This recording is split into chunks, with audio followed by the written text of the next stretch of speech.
Well, again, all the God's people said, man, great worship this morning. If you have your Bibles, you can turn them to the Song of Solomon, chapter 7, as we conclude our series that we've actually been in here for quite a few months, biblical romance. If you're new with us, what we've been doing the last few months is we've been looking at godly principles for the most important relationship that most of us will ever have from beginning to end.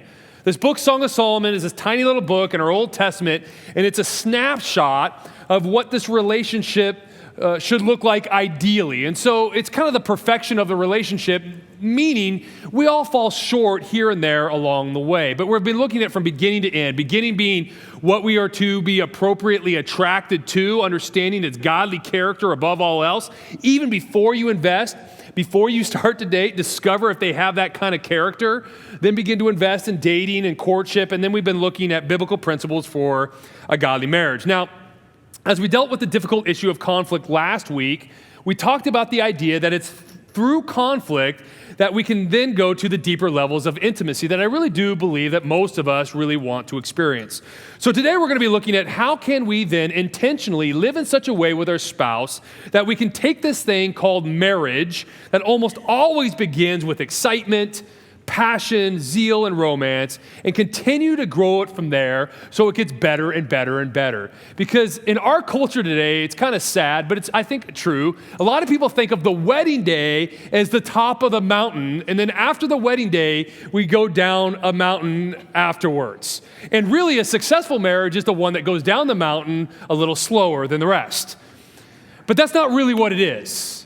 In fact, as God defines it, it's really kind of the wedding day is the bottom of the valley, and if we apply biblical principles to our marriage, we can then ascend to even greater heights in a relationship. So today we're going to be looking at how can we stem the tide of the slow relational drift that people often experience. How can we avoid the cultural trap that we are seeing happen over and over again in marriages, that people years into marriage find them in a place that they swore that they would never go. I mean, nobody signed up to get married so they could be just a butler or a maid. Nobody got into marriage so that they could just invest in kids and neglect a marriage. No one dreamed that one day they'd be sitting across from their spouse at the dinner table while they're chomping on some meatloaf or something. You think to yourself, who is that person? I mean, I don't even know them anymore, or worse, I don't even like them anymore. Nobody wants to go there. So the question is, how can we, years in, decades in, keep marriage fresh? Years ago, when I was 25, 26 or so, I'll never forget, there's this guy at the old church that I worked at down in Fresno. His name was Opa, meant grandpa in Indonesian. And he was an icon for our church. He was some 85, 90 years old when I knew him. He went on the mission field in like 1930 before there was mission organizations. He literally felt the call of God. He and his bride jumped on a boat with $13 and ended up in Borneo, Indonesia, and started an evangelical movement that's still going today. And so because of that, he was just this incredible man who had story among story. Every time I could, I would just say, Opa, tell me a story. Because they were just so incredible. They're so powerful. This one day we were in the workroom at the church and he was telling me some great story that I don't really remember. And while he was telling me the story, this tiny little, very frail old woman came into the workroom with a walker. And I'll never forget, he was 85, 90 years old at the time. He stood up with such stature, with such strength. And he walked over to her and helped her over to the table. And then he said to me, Jesse, let me introduce you to my bride.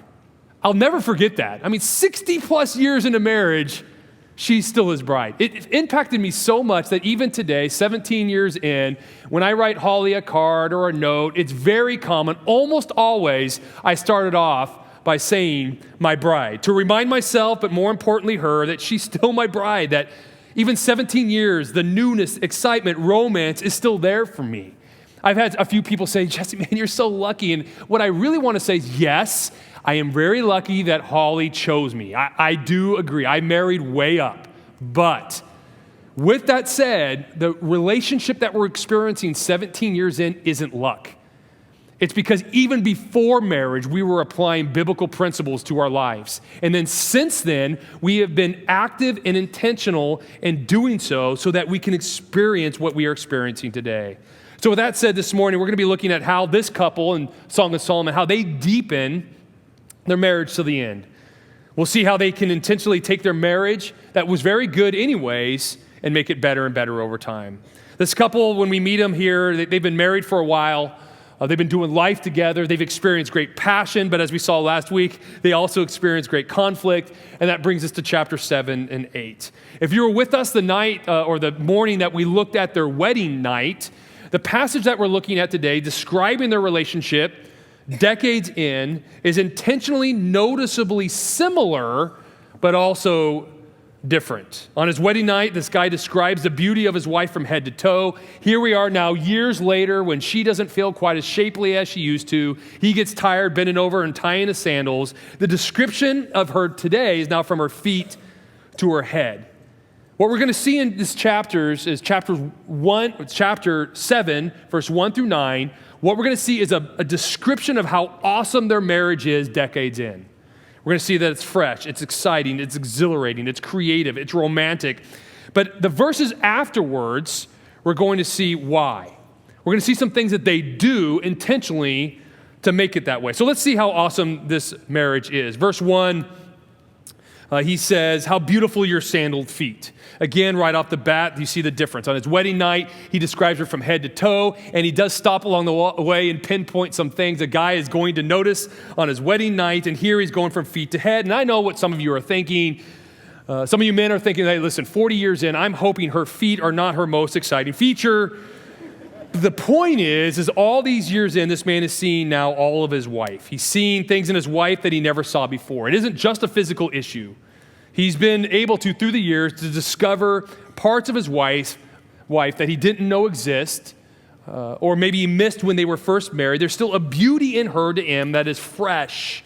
All these years in, there's still things that he is investigating and discovering in her. He goes on to say, your graceful legs are like jewels, the work of a craftsman's hand. Now, listen, fellas, if you've been married 10, 20, 30 years, you need to be really careful if you start talking about your wife's legs. And if you do, I would encourage you not to quote the New Living Translation or ESV that actually say here, your rounded thighs. Those might be fighting words. But even the point is, years in, he's talking about the shapeliness of his wife. She probably wasn't a supermodel. She probably didn't have those features decades in. But remember what we talked about in the very beginning. You can't marry based on looks. Looks don't last. Looks can be very deceiving, and looks are always canceled out by character. But because they've done it right, she's still physically attracted to him years in. For all those people who are young in the room who are not married, listen to me. In the end, looks never last. There's a connection, though, that you need to understand about how you feel about a person's character and who they are, and still being attracted to them physically years in, regardless of what the world would say is attractive. That's why we marry for character. He goes on in verse 2 to say, your navel is rounded goblet that never lacks blended wine. Your waist is a mound of wheat encircled by lilies. Now again, listen, if you've been married for 10 years or more and you start talking about her legs, that's dangerous. But man, you better be really careful if you start talking about her waistline. That could be very dangerous. But what he says here is it says they never lack blended wine. Wine's used quite a bit in this book as an analogy. The point is wine is something, especially in this day and age, more so than even today, that gets better with age. Verse 3 and 4, we actually get to see a bit of a description of the wedding night. Remember, in the wedding night, he describes her from head to toe. Now he's describing her from feet to head, years in. And it's in this moment that the descriptions kind of meet in the middle. And it's interesting. Decades in, he still describes her the same. He says your breasts are like two fawns, twins of a gazelle. We've seen that description. Your neck is like an ivory tower. We've seen this. Your eyes are incredibly beautiful. We've seen this. The point is still, years in, she's enough for him. She's the object of his affections.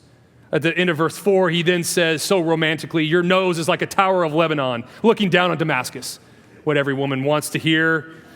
Again, I wouldn't encourage any man in the room to quote this verse memorize this verse and then quote it to your wife. But again, it's ancient poetry, it's imagery. And again, the point I want to make is the nose is not something that a man is especially excited about on their wedding night. But as they are intentional about maturing love, he begins to notice things about her that he never noticed before. And again, this is a description right now of how in love and intoxicated they are by each other, how great their marriage is years in. It's not about the how yet. It moves on in verse 5 and 6. He says, your head crowns you like Mount Carmel. Your hair is like a royal tapestry. The king is held captive by his tresses. I love that word. He's held captive.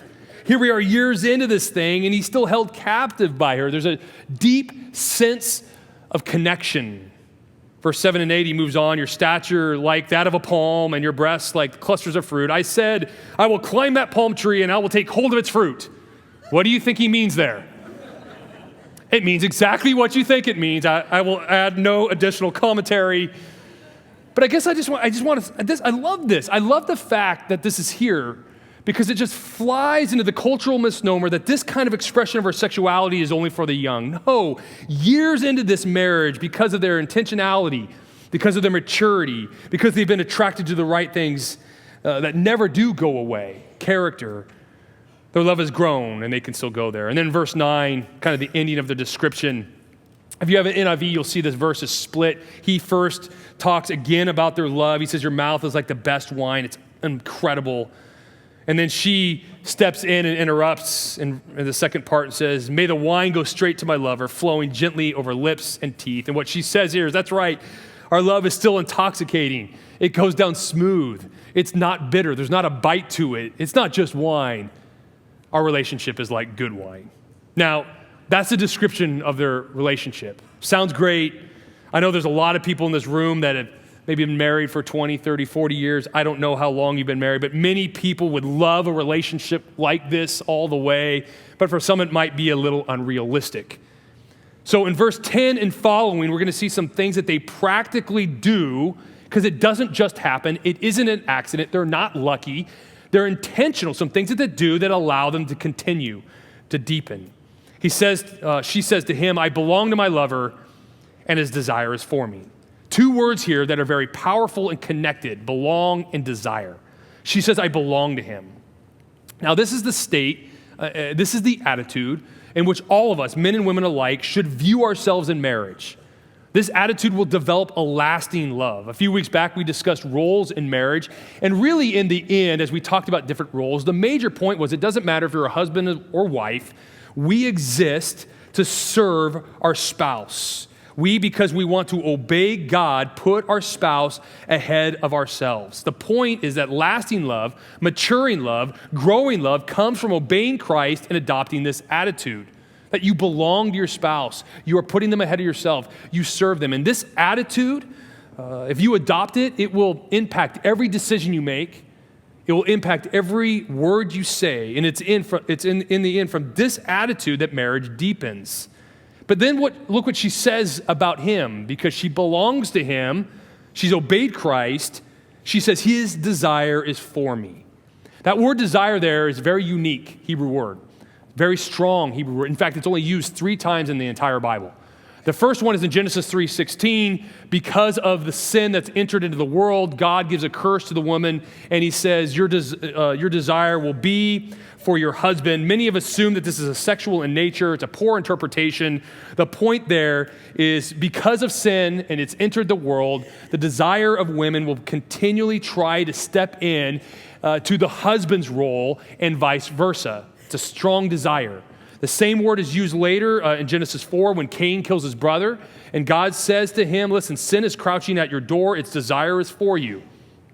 In all 3 verses, Genesis 3, 4, and here in chapter 7, the concept of desire is it's a ruling, devouring, completely all-consuming desire. And what she says in verse 10 is that as I have been obedient, as I have allowed him to understand that I belong to him, meaning I'm in this for him, because of that, in return, it has developed in him an all-consuming desire for me. It's so powerful because she's so secure in this relationship that she knows that all the things that he wants in life, of all the things that he desires out of life, of all the things that he thinks he needs in life, she knows that she's number one on all the lists.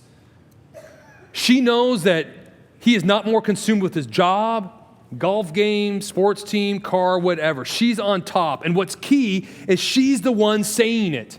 What an incredible place to be. Being decades into your marriage and able to say with full confidence, as I've obeyed Christ, as I have given myself to him and vice versa, year after year, his desire still decades later is for me.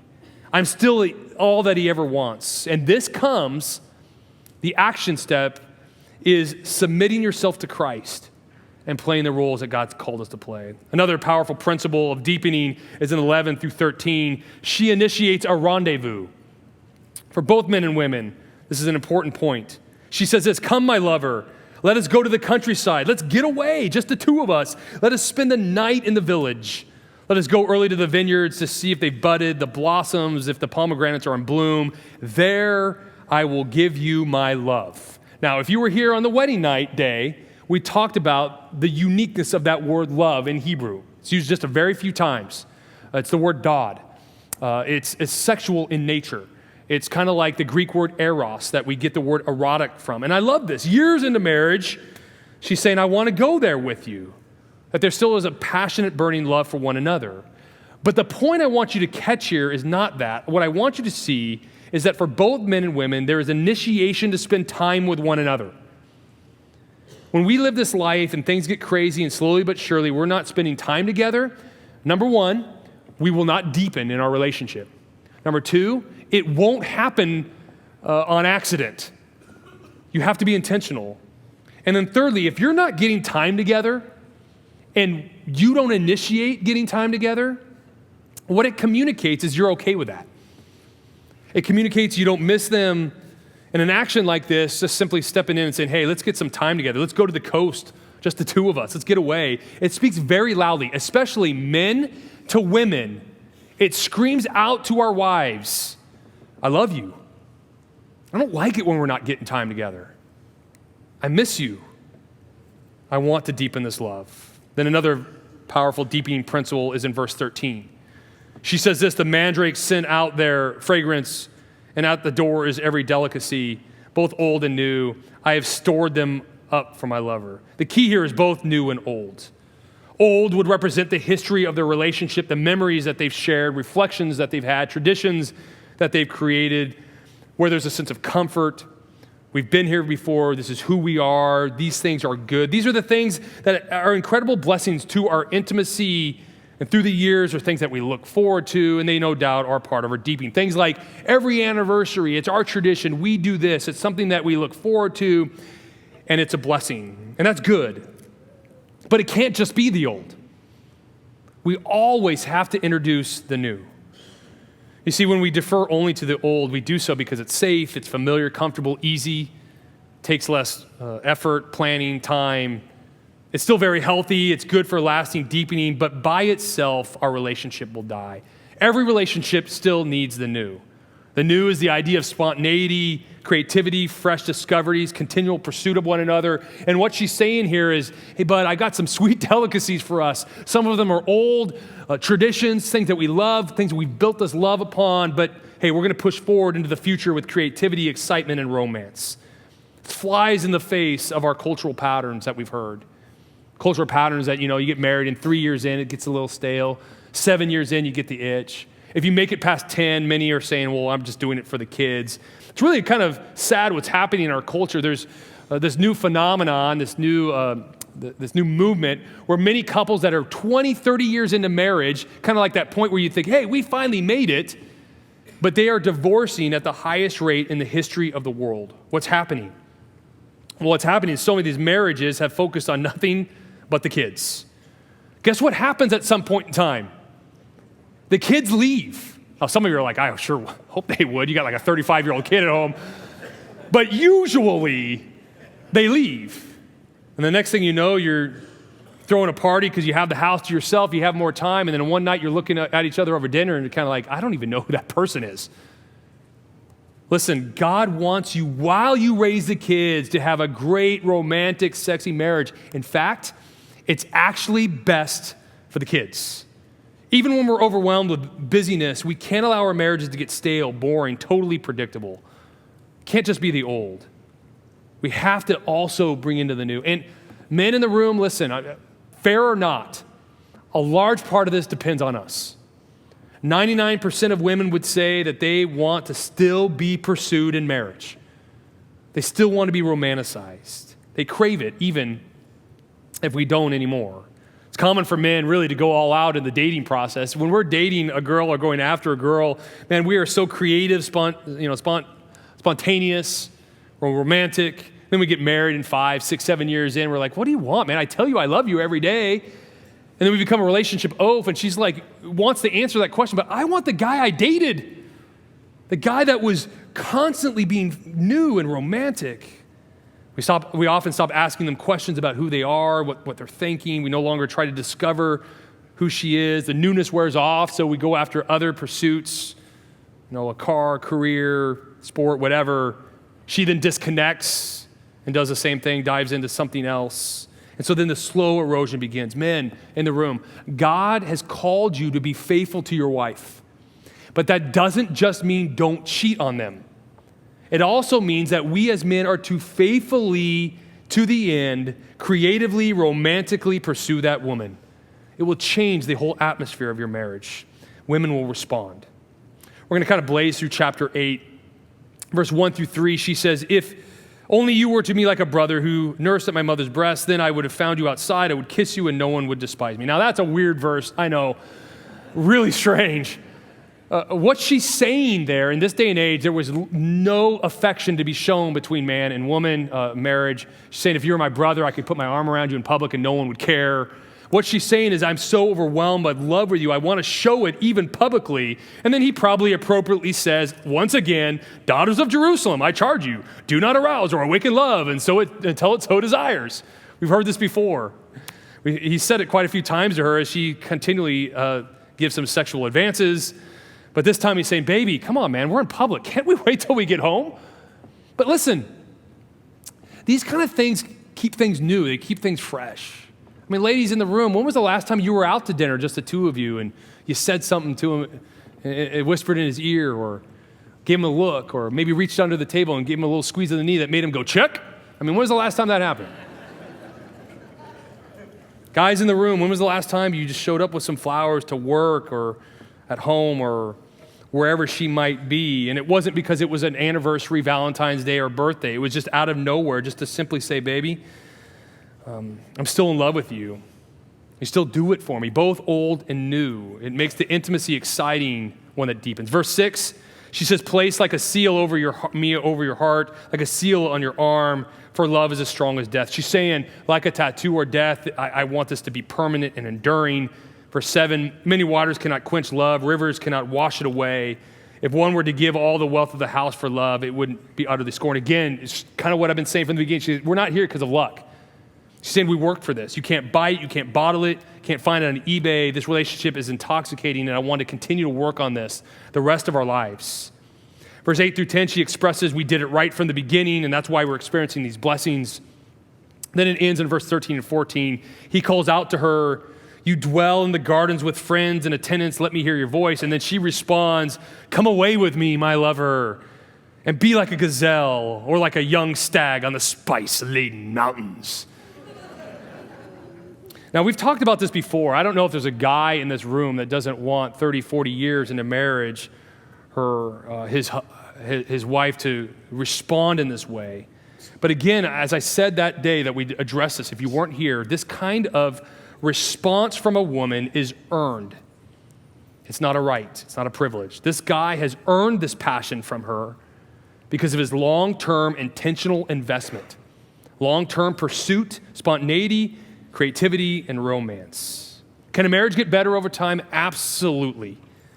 It can get better and better. The years go by if you'll do the work, if you'll be intentional. Let me give you a couple action steps to close. Number one, love is an action. I've said this so many times in my ministry years, it's probably over 100. It means you must be intentional. I've said this so many times. Love is not a feeling. Love is an action. It's a commitment. It's service. It's loyalty. It's something that we do regardless of how I feel. We call God love. We say the Bible is the book of love. Well, he says, for God so loved the world that he what? Gave. The loving was not in a feeling. The love was in the action of giving. Listen, you don't one day wake up and you're not in love with your spouse. That doesn't happen. It's a slow erosion of lack of action. I have many people, many guys, to be honest, that come into my office and they say, I don't think I love my wife anymore. And I say, well, define that for me. Well, I don't feel the way I used to. And time out, bro. You don't know what love is. Love's not a feeling. It's actually something that you do regardless of how you feel. And here's a secret that so many people miss out on. When you act on that love, regardless of how you feel, even when it's difficult, you will over time discover a love on the backside of that difficulty that's actually deeper and more wonderful and intimate than on your wedding day. But you have to act on it. Secondly, schedule time together. We live in a crazy culture that's moving faster and faster and faster. Almost every one of our lives in this room is filled to the brim.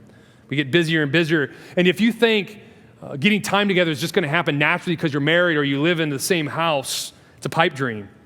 I mean, think back to when you fell in love. Most of you, almost all of you, were very intentional about getting time together. Going out on dates, going out to eat. Some of you would drive all night long just to spend a few hours with that person, drive all night long to go back. You talk to each other on the phone forever and ever. No, you hang up. No, you hang up. No, you hang up, right? We'd have all this time together. We were intentional about it. Go on a date. For some of you who are younger and you are married with little kids, when was the last time you were out on a date without crayons on the table? Or a sippy cup that needed to be filled? When was the last time that you and your spouse just sat together over a nice meal and just talked? Like, what's going on? What are you thinking? What are you feeling? Now, what are you reading? What's God doing in your life? When was the last time you had a rendezvous? Just got out of town, just the two of you, to focus in on each other. Listen, we all have a million excuses from finances to schedules. The point I'm making here is it's not going to happen if you don't schedule it, if you're not intentional about it. And some of you, honestly, you got to go 6 months out, a year out, say, hey, we're doing this, putting it on the calendar. Thirdly, love will dance between the old and the new. There are things in your past, traditions that you've created that are absolutely beautiful that you can look forward to each year, that you can build upon. But again, you gotta also have the new. You gotta have the fresh, exciting, unpredictable actions of love. And then lastly, it takes work. It takes intentionality. Deepening your marriage will not just happen. Someone once used the analogy of cultivating deep intimacy in marriage as if you have a life jacket on and you're trying to swim to the deepest part of the pool. The only way that you're going to get there is if you keep swimming. As soon as you stop swimming down, what will happen? You'll float to the top. And the analogy is that's where it's shallow. When we aren't intentional, when we're not working at it, we float to the shallow end of the pool, and there our marriage will surely die. What do we do with this? Well, honestly, some of you, I would really encourage you, you probably need to call the church and meet with the pastor. The two of you, and we have what we call a pastoral assessment. You can meet with them and we can just listen to the story and help you take steps from there. Others probably need to take a step towards professional counseling. And listen, there's no shame in it. Please don't allow Satan to whisper in your ear that if you need that somehow you're weak or not good, or that's what he wants you to think, because then you won't take the step to do it, and then you won't find help. Some of you, it's maybe just as little as you just need to re-engage. You just need to get a little more intentional. You've let a week, 2 weeks, month, maybe even a year pass by without intentionally being romantic and creative and spontaneous. Also want to remind you, it's already said in the announcements, but next Sunday after church, we have a married couples luncheon. There's going to be some married couples that have been married for quite a while. They've experienced the good and the bad. There's going to kind of be a panel for discussion. On your app, if you have your River City app, you go to the front page and there's a little tab for it. You can click on it and you can actually send in questions that they will then wade through and answer as many of the appropriate ones that we can for a meeting like that. Let's pray. God, thank you so much for who you are and what you're doing in and amongst us. So many people to pray for, God. I would pray for those who are married and it's going well, that they would continue to swim, if you will, that they would continue to work on it, continue to get deeper and deeper. For those who are really struggling, I pray, Lord, that they would do something, take an action step, re-engage, meet with a pastor, get some professional counseling, whatever it takes to save this thing, Lord, that you would help them. For those who aren't married, I would just pray that they would see the importance of marrying right, You can only control yourself, and Lord, that they would really do the hard work before marriage of discovering biblical character so that they can experience what this couple experienced, not out of luck, but out of biblical principles. I pray this in Jesus' name, and God's people said, amen. Hey, hope to see you next Sunday. God bless you.